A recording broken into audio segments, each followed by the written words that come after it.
Hello साथीहरु, हामी चाहिँ मन्दिर आइपुग्यौँ। यता नन्दी कत्रा हुनुहुन्छ यहाँ। कहाँको मन्दिर हो भन्नुहुन्छ भने चाहिँ म भनिदिन्छु तपाईँलाई पर। यो चाहिँ पुराबारीको मन्दिर हो, शिव मन्दिर। शिव मन्दिर पूजा गर्छन्, हामीहरू पनि बार बार यहीँ आउँछौँ पूजा गर्नु। म चाहिँ पूजा गरेको छुइनँ, अहिले मात्रै पुगेको छु। अगाडि त भिड हुन्थ्यो, यसपालि अलिक कम्ती छ, 2 दिन हुनाले गर्दा होला। मन्दिर मजाले गीतहरू पनि गाइदिन्छ।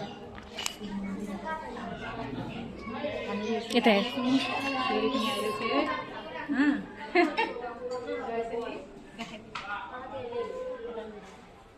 वरिपरि मन्दिर एकदम खुला राम्रो हुन्छ, राम्रो लाग्छ। आएर आनन्द आउँछ, शान्ति आउँछ।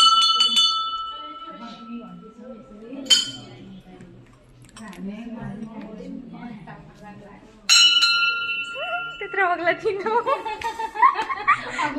म त अग्ली छुइनँ। आयो पूजा गर्न भनेर राम्रो लाग्छ। शिव मन्दिर यो चाहिँ पुराबारीका शिव मन्दिर हुनुहुन्छ।